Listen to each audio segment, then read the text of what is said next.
Hey guys, it's Drew again. I decided to take a little bit of a break from bass fishing videos because I wanted to make a couple of steelhead videos for my friends. Long story short, I have taken a ton of people out steelhead fishing. I've gotten a lot of people on their first steelhead. This is something I really enjoy, I'm really passionate about, and what I'm going to talk about today is something that you can that is absolutely effective whether you're fishing from a boat or fishing from the bank. This technique is used anywhere there's steelhead. And that is float fishing or bobber fishing. Some people get offended by bobber fishing. I don't really care. Um, but long story short, well, let's start with the rod. So typically steelhead fishing, you are going to be fishing with little tiny hooks, fishing for great big old fish, right?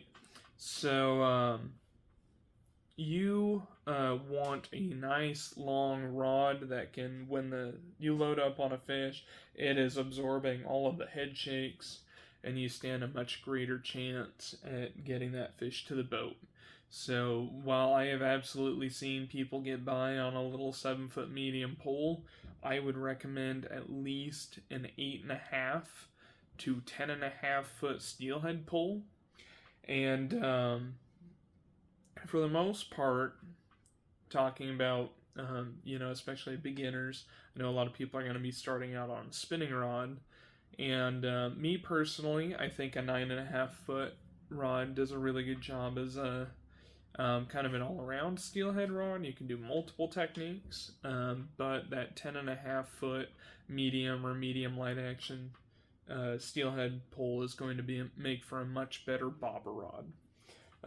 So you can get away with like a 3,000 or even up to a 4,000 size reel. I wouldn't go much smaller than that. Generally speaking, I like to try and get about 100-ish yards of 40-50 pound braid on there. I like to go with that high vis braid so I can see it really well when I'm making a mend in my line.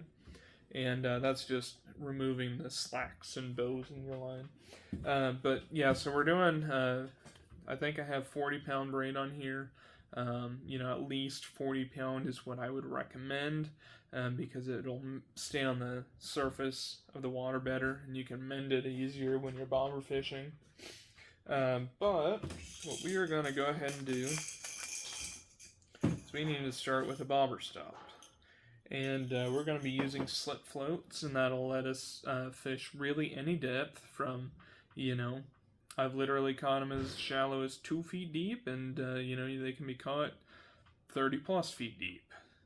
Most of the time you're not going to be fishing 30 plus feet, but I'll get into that a little bit later. So I just slid that bobber stop on there. They come in little tubes. You just slide it on your line, and pull it off the tube, then you pull the tag ends tight. So really easy. And typically bobber stops come with little plastic beads. That's going to prevent the bobber stop from slipping through your float. And hard to do this with low light, but we are making do. Okay. Next comes our bobber. And this is kind of important because you need to pay attention to the weight rating on your float. So I know that's mirrored, so you're going to have a hard time seeing that. That is a 1/2 ounce float. And the important thing is that my sinker and my jig at the bottom matches up with the recommended weight on my float. So with a 1/2 ounce float, I'm going to grab a 3/8 ounce egg sinker and I'm going to put that on underneath my float, and eventually I will have an 1/8 ounce jig. That'll bring that up to 1/2 ounce. But after I slide my egg sinker on there, I need to tie a swivel on my line. And a lot of people will use inline weights, and they'll put a bead on over their knot. Since I use an egg sinker, I don't worry about it. I've never worried about it. It's never been a problem for me. But I want to talk for a second about the knot we're going to use. So I'm going to run my line through here twice. I'm going to loop it back on itself and run it through again. And what that does is that prevents this knot from ever slipping out on a steelhead. Because there is nothing more heartbreaking than actually hooking a steelhead and your gear failing. So after I double wrap that through the swivel, I'm just going to tie a uni knot.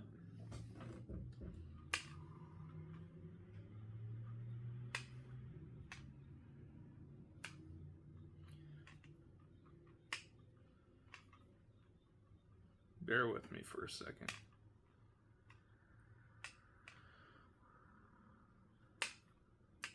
And that uni knot, in tandem with double wrapping my line through the eye, makes for a very strong knot that braid cannot slip out of. So, absolute go-to when it comes to steelhead fishing, especially using braid as a main line. The reason why you want to use braid is braid floats, and so for a spinning rod or a bait caster, it makes for a great choice because it makes it a lot easier to mend your line and keep bows and slack from getting in your line. And that's ultimately going to give you a better float and help you catch more fish as well. Okay, so after we got our swivel on here, we need about a 30-inch to about a 4-foot leader. If I'm fishing, deep water and it's super clear, obviously I want to go with the longest leader I can get away with, but for the most part, a 3-foot leader is going to be just fine in most places. And if you're fishing a river that's too shallow, you might even have to cut it down from there.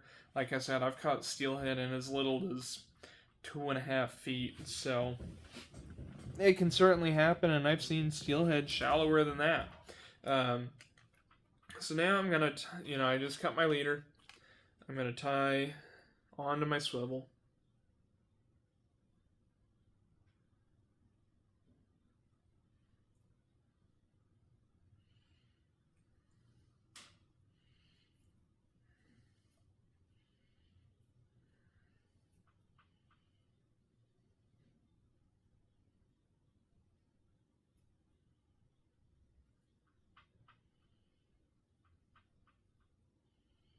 Okay.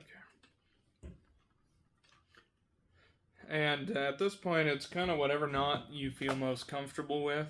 I recommend that double wrapped uni knot for tying your braid on, but with your leader. And I'm using a 12 or 15 pound fluorocarbon.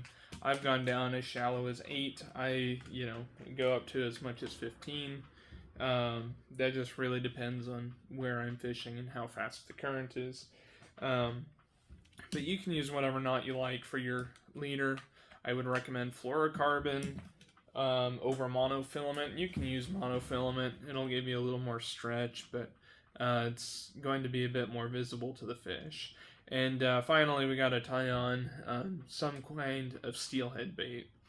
And for this video, I'm just going to make the recommendation that since we are heading into steelhead, and steelhead are fresh in the river, I recommend a jig and shrimp is what I really enjoy for when they're first entering the tributaries. Just for whatever reason, I couldn't tell you why. That's a presentation that works really well. I've caught tons of steelhead on a jig and shrimp. I've helped a lot of people catch their first steelhead on a jig and shrimp.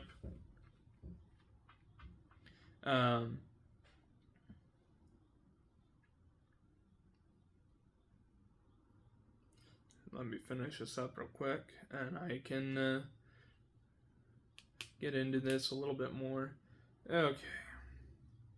So, just finished tying my knot there, clip my tag end. So there, that's a hackle jig. You can use marabou jigs, you can use hackle jigs. I'll here in a little bit, I'll go into a little more depth on like color and whatnot. Um, a lot of people like to make Steelhead out to be these like mythical creatures that are super smart and super discerning, and the reality is that they are really dumb. They eat primary colors, like, that's black and red. They eat hot pink, they eat purple. There's nothing natural that looks like any of this stuff. But jig and shrimp, like I was saying, is that's kind of my first go-to when they're just entering, the tributaries, when they're, pretty fresh from coming out of the ocean. And, you can, they really just hit primary colors. They're really dumb. But the jig and shrimp, I mean, it can work all season long. We've caught them late in the year. We've caught them, in the dead of winter on jig and shrimp. And, there are certainly other things, and I'll probably discuss those in a later video. But for now, we're just going to cover all of the bases, so I'm just going to talk about the tried and true jig and shrimp. Typically speaking, when they are fresh into, freshly left the ocean, just get into fresh water, we are, that might be them entering little tributaries that are, very natural flowing. That could also be big reservoirs. And a lot of people fish bobbers in big reservoirs. A lot of people fish bobbers in, little tiny tributaries. So a couple rules of thumb for you guys. If you are fishing somewhere where there is a little more current, and for me, like a good rule of thumb is like 12 to 15-ish feet or less, generally you will find steelhead hanging out, within a foot or two of the bottom. And, within a foot or two of the bottom, and kind of hanging out behind any current break they can. So whether that's like, the edge of a seam or hiding behind a boulder, you can often, like, I can't tell you how many steelhead I've caught. Just line went right by a rock, bobber down, steelhead. It's a lot of fun. I really enjoy bobber fishing. Every time I get a bobber down, it just gets my heart pumping.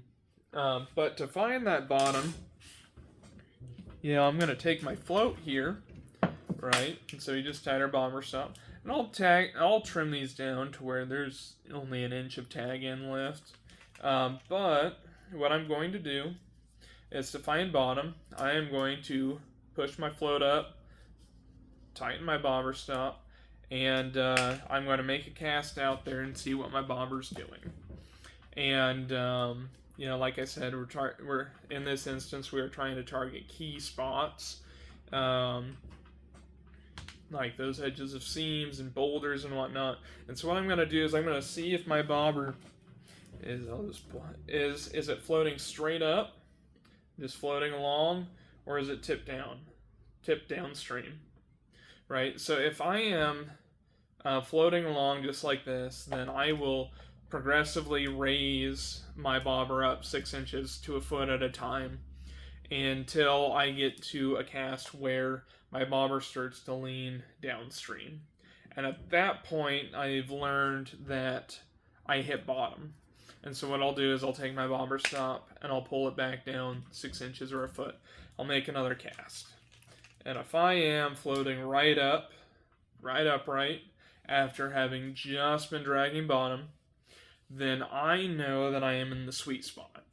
And that's what you're looking for. We want to be in that sweet spot when we're fishing current and current breaks and, shallow water. That's what I'm looking for. And typically from there, I will kind of dissect the hole I'm in and try and cover the water. But now for the other instance, so a lot of people are bobber fishing on big slack water reservoirs and where there's really not a whole lot of current, and maybe it's a lot deeper, like 20 or 30 plus feet. And what's kind of interesting there is Steelhead will suspend, and whenever I'm fishing deeper than like 12, 15 feet, I'm kind of anticipating that possibility. The reality is that Steelhead can always suspend, so you can always like progressively work deeper, casting close, middle, far, close, middle, far, and just slowly working your bobber down deeper. And one thing I forgot to mention, when we are counting the depth of our bobber stop, we are counting that to the bottom of your jig there. And so that jig is what's going to be what we're trying to get within a foot of the bottom. So that's what we're going to compare our depth against.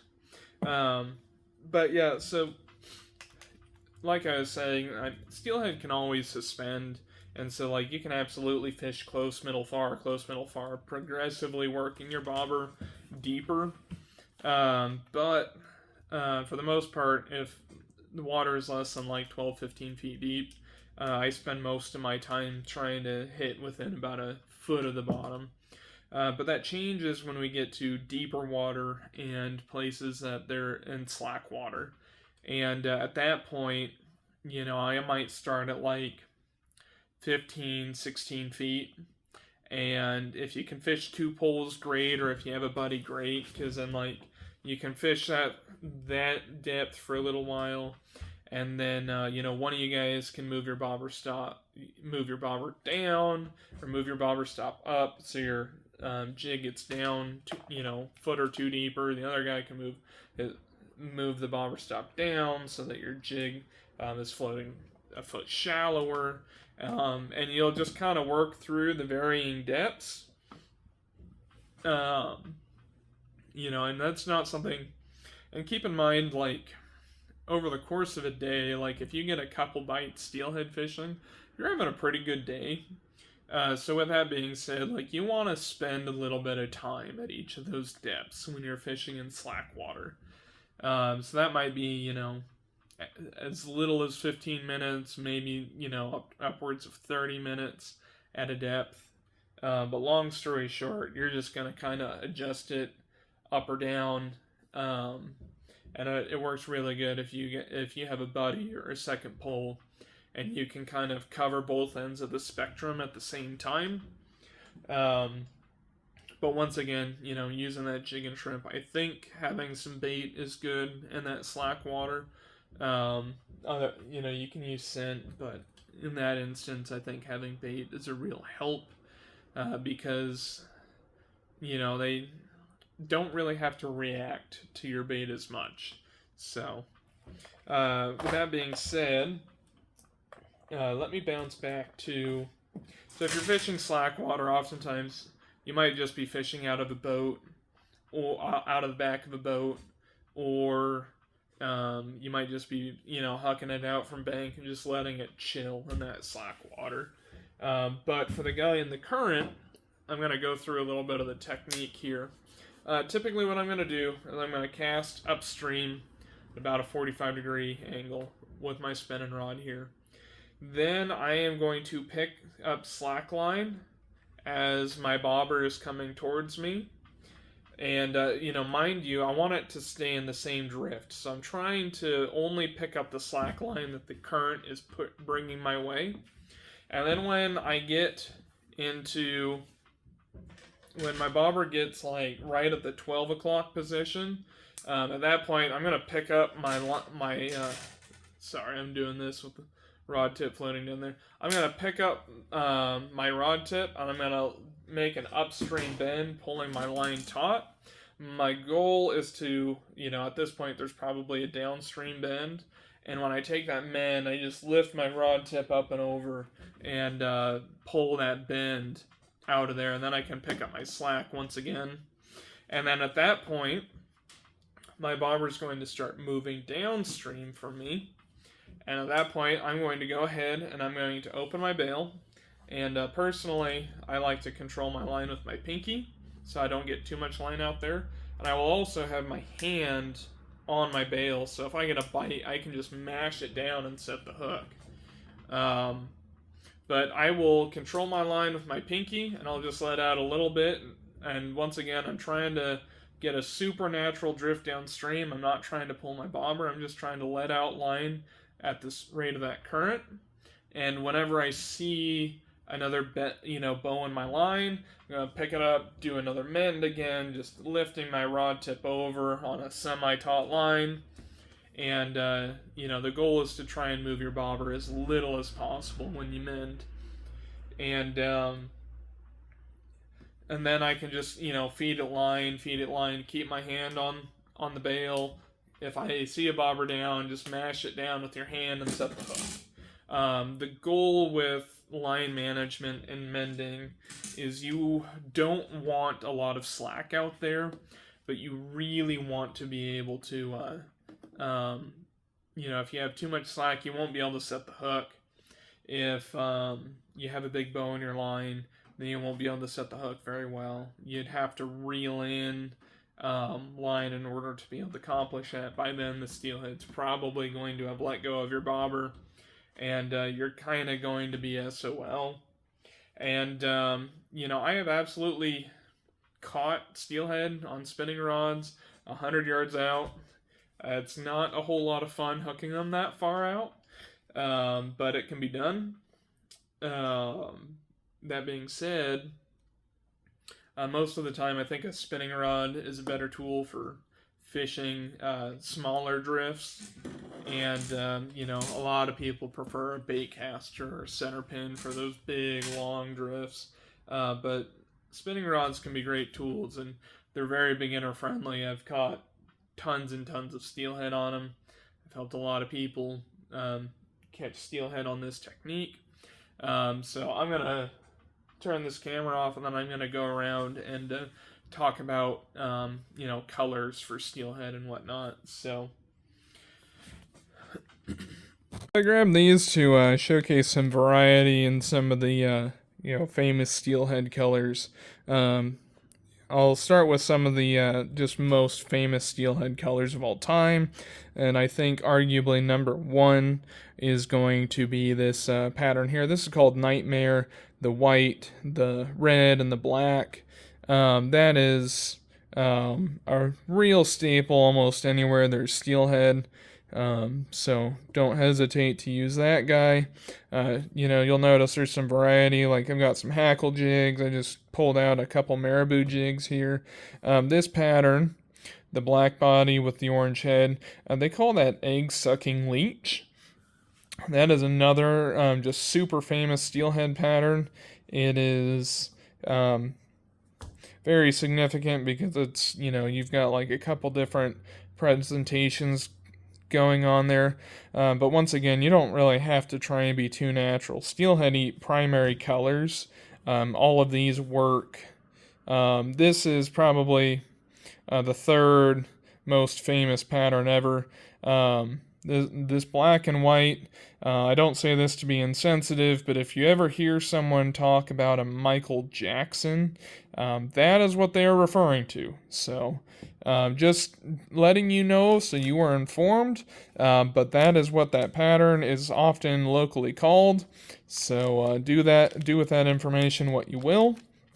And then obviously, really any primary color works. You've got your pinks, your reds, pink and purple is a really popular one. Chartreuse, some people really like chartreuse. I prefer these hackle jigs when I'm fishing a jig and shrimp, just because they don't get gummed up as bad. But in places where I can't use bait, I enjoy early in the season some of these beaded marabou jigs a little bit more when I'm not allowed to use that shrimp. But realistically speaking, steelhead will bite almost anything. And while color can matter, it's not the biggest consideration. So if you stick with this top row up here, that would probably cover all of your needs almost anywhere you go. But realistically, they will eat almost anything. They like eating primary colors. They're not that smart, contrary to popular belief. So I hope this video is able to give you what you need to get started. Like I said, I've used this exact technique to catch a lot of steelhead myself and help a lot of other people catch their first steelhead ever.